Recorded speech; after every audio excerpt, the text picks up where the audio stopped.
Apocalypto world cinema की एक बहुत ही बेहतरीन मूवी है। इस मूवी में माया लैंग्वेज का यूज किया गया है, जिसकी वजह से इस मूवी की भाषा किसी को समझ नहीं आती, लेकिन इसे इतने अच्छे तरीके से डायरेक्ट किया गया है कि इसमें भाषा की जरूरत ही नहीं पड़ती। हम हर किसी को रेकमेंड करेंगे कि इस मूवी को जरूर देखें। मूवी शुरू होती है और मूवी शुरू होने के साथ ये दिखाते हैं कि जंगल में एक जंगली कबीला एक सुअर का शिकार कर रहे होते हैं। सुअर भाग रहा होता है और वो सुअर को पकड़ने के लिए अलग अलग तरह से कोशिश कर रहे होते हैं।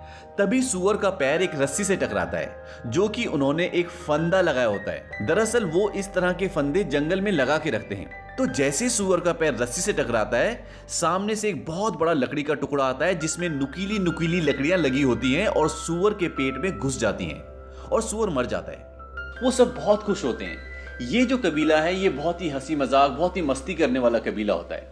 इसके बाद वो शिकार को वहीं पर काटते हैं और सबको एक एक टुकड़ा खाने के लिए देते हैं। किसी को दिल देते हैं, किसी को कान देते हैं, किसी को नाक देते हैं। उनमें से एक इंसान ऐसा होता है जिसकी संतान नहीं हो रही होती और सब उससे बहुत मजाक करते हैं। अब जब उसकी बारी आती है तो वो उसे सुअर के टेस्टिस निकाल के देते हैं और कहते हैं कि इसे खाने से संतान हो जाती है। वो बोलता है कि तुम झूठ बोल रहे हो। वो कहता है कि मैं झूठ नहीं बोल रहा, मेरे पिता ने इसे 10 बार खाया था। मेरी 8 बहनें हैं और एक बड़ा भाई है और एक मैं, यानी कि हम टोटल 10 हैं। मेरे पिताजी ने 10 बार खाया था तो उनके 10 बच्चे हुए। और जो उसे ये बोलता है वही इस फिल्म का मेन हीरो है। उसके पिताजी पीछे खड़े होते हैं। वो आदमी इशारे से उनसे पूछता है कि क्या आपने खाए थे? बोलता हाँ। अब जैसे वो उसे खाता है उसका टेस्ट बहुत ही गंदा होता है, वो खा ही नहीं पाता। इतने में सब हंसने लग जाते हैं, उसका मजाक उड़ाते हैं और वो आपस में लड़ने लग जाते हैं। तभी हीरो के जो पिताजी होते हैं, जिन्होंने बोला था कि मैंने खाया था, वो पीछे से आते हैं और उनकी लड़ाई छुड़वा देते हैं। उसको अपने साथ साइड में ले जाते हैं। साइड में ले जाकर वो उसे बोलते हैं कि तुम्हें और स्ट्रांग बनना पड़ेगा, तुम बार बार मजाक का पात्र क्यों बनते हो? वो बोलता है कि मेरे बच्चे नहीं होते इसलिए मेरा मजाक उड़ाते हैं। वो कहता है कि मेरे पास एक ऐसी दवा है जिसको यूज करने से तुम्हारे बच्चे हो जाएंगे। वो कहता है कि सच में क्या ऐसा हो सकता है? वो कहता है कि हाँ ऐसा हो तो सकता है, लेकिन एक बात का ध्यान रहे, जो दवा मैं तुम्हें दे रहा हूँ ये बहुत स्ट्रांग है। वो कहता है कि प्लीज मुझे दवा दे दो, मैं किसी भी तरह से बाप बनना चाहता हूँ और इन सब का मुंह बंद करना चाहता हूँ। वो कुछ पत्ते निकालता है और उसे देता है और वो उसी टाइम खाने वाला होता है। वो कहता है इसे अभी मत खाना, जब तुम संभोग करोगे उससे पहले अपने लिंग में इसे लगा लेना, खाना मत।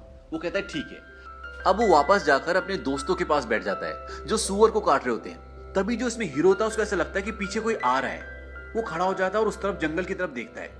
वो उस तरफ देखते हुए बोलता है कि तुम क्या चाहते हो? तभी वहां से कुछ आदिवासी निकल कर आते हैं और वो 4 बड़ी बड़ी मछली उनके सामने रख देते हैं और कहते हैं कि हम सिर्फ यहाँ से गुजरना चाहते हैं। वो 4 बड़ी बड़ी मछलियां उठा लेते हैं और बदले में जो उन्होंने शिकार किया होता है उसका एक टुकड़ा उन्हें दे देते हैं और कहते हैं कि तुम यहाँ से गुजर सकते हो। इसके बाद पीछे से और बहुत सारे आदिवासी आ जाते हैं और वहां से गुजरने लग जाते हैं और इनमें से कई लोगों को चोट भी लगी हुई है। ये सब देखने के बाद हीरो उनसे पूछता है कि हुआ क्या था? वो बोलते हैं कि हमारा कबीला तबाह हो गया था और अब हम एक नई शुरुआत के लिए जा रहे हैं। ये कहकर वो आगे बढ़ने लग जाते हैं, लेकिन हीरो उनके पीछे जाने की कोशिश करता है क्योंकि वो जानना चाहता है कि हुआ क्या था।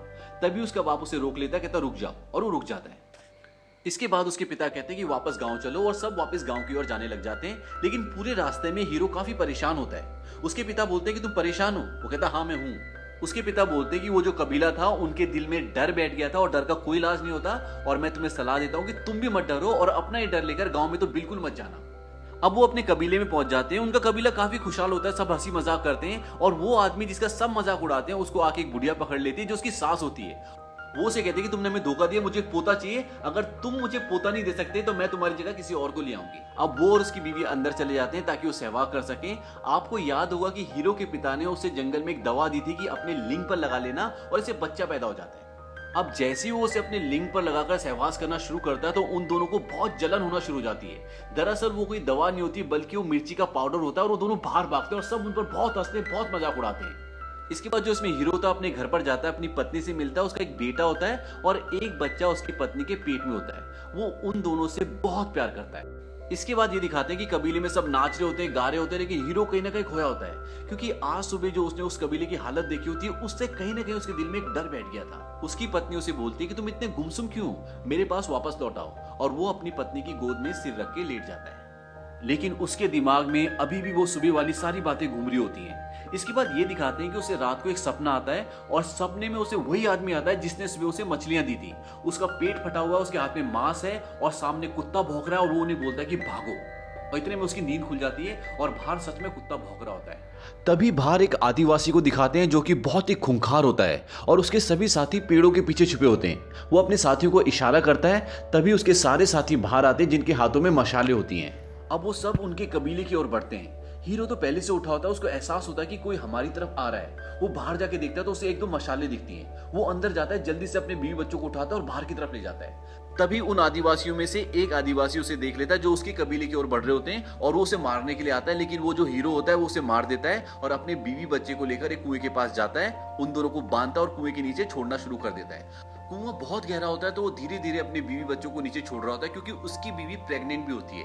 अब तक जितने वो आदिवासी थे जो उसके कबीले की ओर बढ़ रहे थे, उन्होंने उसके कबीले पे हमला कर दिया है, सारा कबीला जला दिया है, आदमी और औरतों को मार रहे हैं, उन्हें बंदी बना रहे हैं। जो कबीला बाहर से आया होता है वो बहुत ही खूंखार होता है, बहुत ही शक्तिशाली होता है। अभी हीरो अपनी बीवी और बेटे को नीचे कुएं में छोड़ ही रहा होता है कि तभी वहां से एक आदिवासी उसे देख लेता है और उसकी तरफ भागता हुआ उसे मारने के लिए आता है। अब वो जल्दी जल्दी से अपनी बीवी को नीचे छोड़ना शुरू कर देता है और उसकी बीवी नीचे गिर जाती है। इतने में वो आदमी पीछे से आदिवासी जिसने उसे देख लिया था वहां पे आ जाता है, उन दोनों की हाथापाई होती है। वो उसके पैर पे एक अड़ंगी मारता है और वो भी आदमी कुएं में गिरने वाला होता है, लेकिन उसका पैर पकड़ लेता है। और अब वो जो आदमी लटका होता है वो नीचे देख लेता है कि एक औरत है, लेकिन इससे पहले कि वो किसी को बता पाता, हीरो उसे मार देता है और वो बोलता है कि मैं अपने कबीले की, अपने दोस्तों की रक्षा करने के लिए जा रहा हूं, उनकी मदद के लिए जा रहा हूं, तुम यहीं रुकना।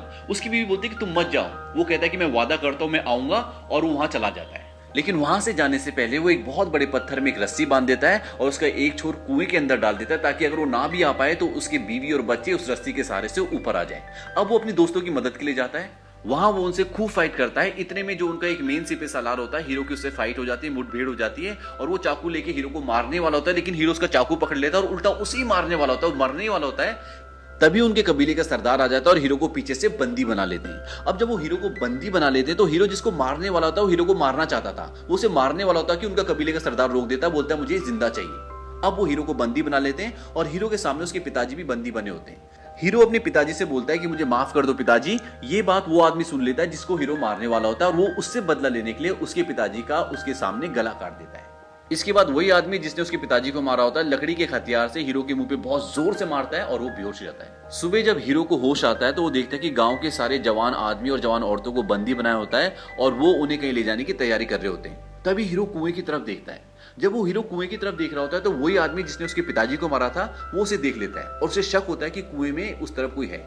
वहां जाकर वो देखता है तो उसके एक साथी की लाश पड़ी होती है जिसको हीरो ने मारा होता है। अब वो कुएं के अंदर झांकता है तो कुएं के अंदर उसे कुछ नहीं दिखता, क्योंकि हीरो की जो वाइफ अंदर होती है उसे पता चल जाता है कि ऊपर कोई है और वो अंदर एक सुरंग टाइप की होती है, वहां पर अपने बेटे को लेकर छुप जाती है। लेकिन उसे अभी भी शक होता है कि कुएं के अंदर कुछ ना कुछ गड़बड़ तो है, क्योंकि उसमें एक रस्सी भी लगी होती है। इसके बाद वो क्या करता है, एक बहुत बड़ा पत्थर उठाता है और कुएं के अंदर फेंक देता है और रस्सी को काट के वापस आ जाता है।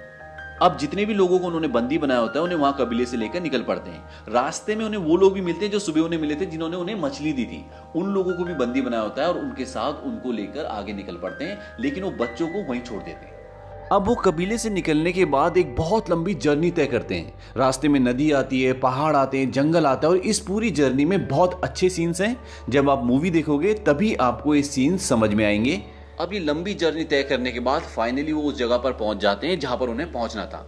अब बाहर बहुत सारी लाशें पड़ी होती है, वहां कुछ बीमारी फैली होती है, वहां पर एक बच्ची भी होती है। तो बच्ची कुछ भविष्यवाणी करती है। वो बोलती है कि पता है तुम कैसे मरोगे? कहती है कि बहुत ही जल्दी पवित्र समय आने वाला है, दिन में अंधेरा हो जाएगा, तो तुम लोग अंधेरे से सावधान रहना। उन लोगों को बोलती है जो वहां के आदिवासी होते हैं, जो उन्हें पकड़ के लेके आते हैं, मतलब जो विलन होते हैं। वो कहते हैं कि तुम्हें यहाँ पर किसी एक की वजह से बाहर ले जाएगा और तुम सबका अंत हो जाएगा, तुम्हारी इस दुनिया का अंत हो जाएगा। इसके बाद वो आगे जाते हैं तो देखते हैं वहां उनके जैसे हजारों लोग बंदी हैं जो वहां मजदूरी कर रहे होते हैं। उनकी हालत बहुत खराब होती है, कोई खून की उल्टियां कर रहा है, कोई बीमार है, लेकिन वो उन्हें वहां नहीं छोड़ते और एक गांव से होते हुए उन्हें आगे ले जाते हैं। इस गांव में भी सभी मजदूर और बंदी लोग होते हैं। अब उन्हें एक चबूतरे पर ले जाया जाता है और उनके पूरे शरीर में नीले रंग का पेंट लगाया जाता है। यहाँ पर वो लोग भी होते हैं जिनके गुलाम होते हैं और यहाँ पे कबीले के सरदार का स्वागत भी किया जाता है, जो इन सब को यहाँ तक बंदी बनाकर लाया है। एक आदमी पूछता है कितने बंदी हैं? कबीले का सरदार बोलता है कि मेरा बेटा बताएगा, पर इस बार पैसे अच्छे देना। वो व्यापारी बोलता है कि हमेशा की तरह पैसे अच्छे मिलेंगे। मतलब यहाँ पता चलता है कि ये लोग इनको जंगल से पकड़कर बेचने के लिए लाते हैं। अब वो उनकी सारी औरतों को ऊपर खड़ा करके उनकी बोली लगाकर उन्हें बेच देते हैं। इसके बाद जितने भी बंदी आदमी होते हैं वो उन्हें वहां से एक जगह ले जाते हैं। वहां बहुत भीड़ होती है और ढोल नगाड़े बज रहे होते हैं और लोगों की गर्दन काटकर उनकी बलि दी जा रही होती है। ये लोगों की बलि देकर भगवान को खुश करने की बात कर रहे होते हैं।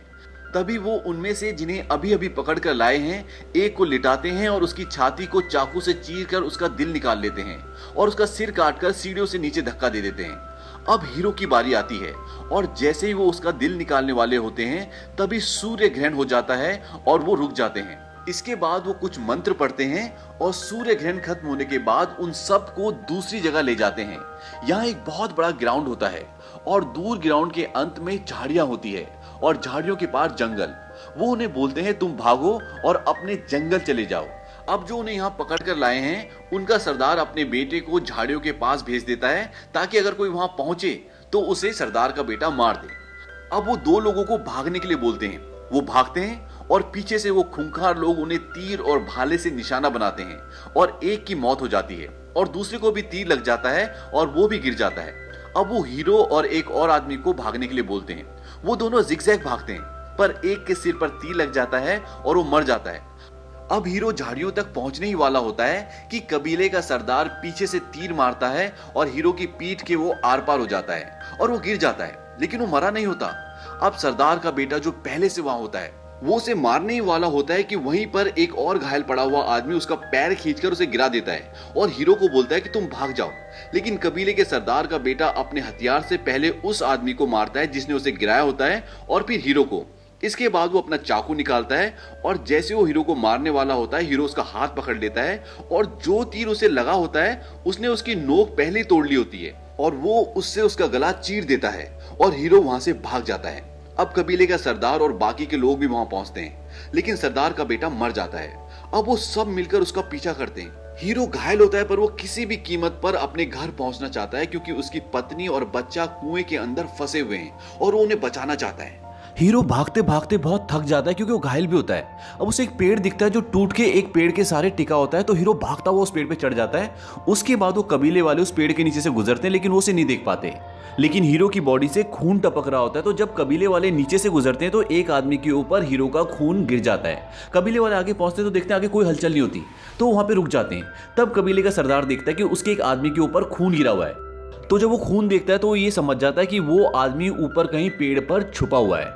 अब हीरो जिस पेड़ पर बैठा होता है वहीं पर वो देखता है कि एक ब्लैक पैंथर का बच्चा भी होता है और तभी ब्लैक पैंथर भी आ जाता है। अब हीरो भागना शुरू करता है उसी तरफ जिस तरफ वो लोग उसे ढूंढते हुए आगे गए थे। अब उसकी हलचल से उन्हें पता लग जाता है कि आगे से कोई आ रहा है और वो भी उसका पीछा करने लग जाते हैं और उसके पीछे होता है ब्लैक पैंथर। अब ब्लैक पैंथर जैसे हीरो के करीब पहुंचने वाला होता है, उस पर अटैक करने वाला होता है, तभी कबीले का एक आदमी जो उसे ढूंढ रहे होते हैं वो ब्लैक पैंथर और हीरो के बीच में आ जाता है और ब्लैक पैंथर हीरो को छोड़कर उसके ऊपर अटैक कर देता है और उसे मार देता है। और बाकी के लोग जो उसके कबीले के लोग होते हैं वो भी वहां पे रुक जाते हैं और वो ब्लैक पैंथर को मार देते हैं। उसके बाद वो आगे बढ़ते हैं हीरो को पकड़ने के लिए और हीरो भाग रहा होता है। अब कहीं ना कहीं इन सब के दिल में एक हल्का सा डर पैदा हो जाता है क्योंकि बच्ची ने भविष्यवाणी की थी कि तुम सब का अंत होने वाला है और ये सब वो आपस में डिस्कस कर रहे होते हैं। तभी कबीले का सरदार बोलता है कि डर उसके दिल में है, तभी वो हमसे भाग रहा है। एक बार वो मेरे सामने आ जाए तो मैं उसकी स्किन को छील दूंगा, मतलब उसकी त्वचा को छील दूंगा। एक जगह हीरो सांस लेने के लिए पेड़ का सहारा लेकर रुकता है तो उसके शरीर पर जो नीला रंग लगा होता है वो पेड़ पे लग जाता है। अब जब वो पीछा करते करते उस पेड़ तक पहुंचते हैं तो उनमें से एक आदमी देख लेता है कि उसके शरीर का रंग उस पेड़ पे लगा हुआ है और वो बाकी लोगों को बताता है कि ये देखो नीला रंग यहाँ पे लगा हुआ है और उसका हाथ उसी रंग पे होता है। तभी उसको एक सांप काट लेता है और उसके पूरे शरीर में जहर फैल जाता है और सबको पता होता है कि अभी मर जाएगा, इसीलिए सब उसको वहां पर छोड़कर आगे निकल जाते हैं और दोबारा वो उसका पीछा करना शुरू कर देते हैं। अब पीछा करते करते वो उसके बहुत करीब पहुंच जाते हैं। हीरो भागता रहता है और रास्ता आगे खत्म हो जाता है। आगे एक बहुत बड़ा झरना होता है, अगर उस झरने से वो कूदेगा तो शायद वो बच भी ना पाए और पीछे भी उसकी मौत होती है। अब उसके पास वहां से कूदने के अलावा कोई चारा नहीं होता और वो उस झरने से नीचे कूद जाता है, लेकिन वो मरता नहीं, वो बच जाता है और तैरते हुए किनारे तक पहुंच जाता है। और किनारे पर पहुंचने के बाद वो उन सबको ललकारता है। वो उसे ऊपर से देख रहे होते हैं। अब ललकारता क्यों? क्योंकि वो अपने जंगल में पहुंच जाता है। वो उन्हें चैलेंज करता है, कहता है कि मेरे बाप ने यहाँ पे शिकार किया था और मैंने भी यहाँ पे शिकार किया और मेरे बेटे भी यहाँ शिकार करेंगे, और उन्हें चैलेंज करता है, कहता है आ जाओ। अब उनमें से एक आदमी बोलता है कि हमें इसके पीछे नहीं जाना चाहिए, हमें वापस चले जाना चाहिए। तभी कबीले का सरदार अपने एक आदमी को मार देता है और झरने से नीचे गिर जाता है और सबको बोलता है कि अब हम एक एक करके कूदेंगे। अब एक एक करके सब कूदते हैं। पहला आदमी बच जाता है, दूसरे आदमी जब कूदता है तो उसका सर नीचे पत्थर से टकरा जाता है और मर जाता है। इसके बाद सभी कूदते हैं और बच के वो किनारे तक आ जाते हैं और दोबारा उसका पीछा करना शुरू कर देते हैं। अब वो भागते भागते दलदल में गिर जाता है और बड़ी मुश्किल से बाहर निकलता है। वो बाहर निकलकर एकदम शांत खड़ा हो जाता है और बोलता है मैं जैगुआर पॉ हूँ। इस मूवी में हीरो का नाम जैगुआर पॉ होता है। तो वो बोलता है कि मैं जैगुआर पॉ हूँ और ये जंगल मेरा है और मुझे किसी का डर नहीं है। अब वो लोग उसे ढूंढते ढूंढते आगे बढ़ रहे होते हैं, तभी वो खुद उनके सामने आ जाता है और उसने अपने सिर के ऊपर पत्ते में लिपटा हुआ मधुमक्खी का एक बहुत बड़ा छत्ता पकड़ा हुआ होता है। वो उस छत्ते को उनकी तरफ फेंकता है और वहां से भाग जाता है। मधुमक्खियां उन लोगों को बहुत बुरी तरह काटती है और वो लोग भी अपने को बचाने के लिए इधर उधर भागते हैं। अब हीरो को एक पीले रंग का मेंढक मिलता है। ये एक जहरीला मेंढक है। वो उसे पकड़ लेता है और कुछ बड़े बड़े कांटे तोड़कर मेंढक के शरीर से उन कांटों में जहर लगाता है। अब वो बहुत चालाकी से काम ले रहा होता है क्योंकि वो इस जंगल को पूरी तरह से पहचानता है और वो यहाँ बहुत बार शिकार भी कर चुका है। वो एक पेड़ के मोटे तने में अपने शरीर का कीचड़ लगा देता है ताकि उन्हें लगे कि वो वहीं से निकला है और खुद वहीं पत्तों के पीछे छुप जाता है। अब जब वो एक एक करके वहां से निकलते हैं तो वो एक पत्ते को गोल करके उसके अंदर एक कांटा डालकर जोर से फूंक मारता है और कांटा सीधा उस आदमी की बॉडी में जाकर गड़ जाता है जो लास्ट में आ रहा होता है। ऐसे ही एक एक करके वो उसे 3 कांटे मारता है और वो नीचे गिर जाता है। गिरते हुए उसके मुंह से एक दर्द भरी आवाज निकलती है जिसे उसका दोस्त सुन लेता है। ये वही आदमी होता है जिसने हीरो के बाप को मारा था। अब हीरो जब बाहर निकलता है तो उस वक्त वो आदमी भी उसके सामने आ जाता है। अब जो आदमी नीचे पड़ा है उसके सामने उसका हथियार गिरा होता है। वो हथियार उन दोनों के बीच में पड़ा होता है। अब हीरो के पास तो कोई हथियार नहीं होता, लेकिन दूसरे आदमी के पास हथियार होता है। अब वो दोनों एक दूसरे की ओर भागना शुरू करते हैं। जैसे ही वो एक दूसरे के करीब पहुंचते हैं तो वो आदमी जोर से हीरो पर प्रहार करता है, पर वो स्किड करके नीचे से निकल जाता है। फिर भी उसके सिर पर चोट लग जाती है, पर वो स्किड करते करते नीचे से हथियार उठा लेता है और इससे पहले कि वो हीरो को दोबारा पलटकर मार पाता, हीरो उसके सिर पर पूरी जान से मारता है और वो घुटनों के बल गिर जाता है और हीरो उस पर एक और जोरदार प्रहार करता है और वो मर जाता है। और अब बारिश शुरू हो जाती है और उसके बीवी बच्चे कुएं में हैं और कुएं में पानी भरना शुरू हो जाता है। ये बहुत ही इमोशनल सीन है क्योंकि उसकी वाइफ को पेन शुरू हो जाता है और उसकी किसी भी वक्त डिलीवरी हो सकती है। वो भागते भागते कुएं के पास आता है। उसकी बीवी और बच्चे बोलते हैं जल्दी हमें यहाँ से बाहर निकालो, लेकिन वो वहां से भाग जाता है क्योंकि उसके पीछे वो तीनों आदिवासी आ रहे होते हैं। अब उन तीनों में से जो उनका मेन सरदार होता है वो तो उसके पीछे निकल जाता है, पर वो दोनों पीछे रह जाते हैं और वो उसकी बीवी और बच्चे को देख लेते हैं। पर इस वक्त वो उसे पकड़ना चाहते हैं, यानी कि हीरो को पकड़ना चाहते हैं, तो वो उसके पीछे चल देते हैं और उसकी बीवी और बच्चे को वहीं छोड़ देते हैं। अब हीरो भागता भागता रुक जाता है क्योंकि उसे कुछ दिखता है। वो थोड़ा सा घूमकर आगे बढ़ता है, लेकिन तब तक कबीले का सरदार जो उसमें मेन विलन है वो उसे तीर मार देता है और वो तीर सीधा उसके दिल से थोड़ा सा ऊपर लगता है और वो वहीं गिर जाता है। अब वो बड़ी मुश्किल से खड़ा होता है और तीर को तोड़ देता है और उसे चैलेंज करता है कि आजा। वो अपना तीर कमान नीचे फेंकता है, चाकू निकालता है और उसकी तरफ भागना शुरू करता है। तभी उसका पैर किसी चीज पर टकराता है। दरअसल ये एक फंदा होता है। आपको शुरू का सीन याद होगा जब वो एक सूअर का शिकार कर रहे होते हैं। सूअर का पैर भी एक फंदे से टकराता है और सामने से लकड़ी का एक बहुत बड़ा टुकड़ा आता है जिस पर नुकीली लकड़ियां लगी होती है और वो उसके शरीर में घुस जाती है। ये वही फंदा होता है। अब जैसे ही उसका पैर टकराता है तभी सामने से वही लकड़ी का टुकड़ा आता है और उसके शरीर में घुस जाता है।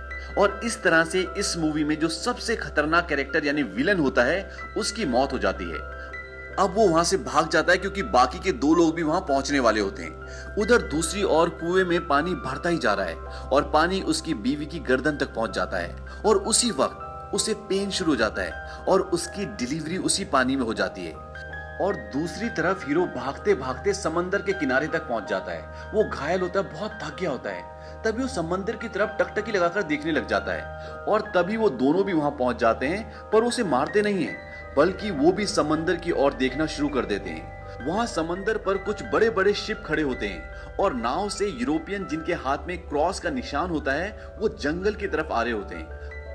अब हीरो मौका देखकर वहां से भाग जाता है और कुएं पर जाकर अपने बीवी बच्चों को बचा लेता है। अब वो अपने बीवी बच्चों के साथ जंगल में जा रहा होता है। तभी उसकी बीवी दूर से वो बड़े बड़े शिप्स देखती है और बोलती है कि हमें वहां जाना चाहिए। वो बोलता है कि हमें जंगल में जाना चाहिए एक नई शुरुआत के लिए, और वो जंगल के अंदर की तरफ चले जाते हैं और इसी के साथ ये फिल्म खत्म हो जाती है।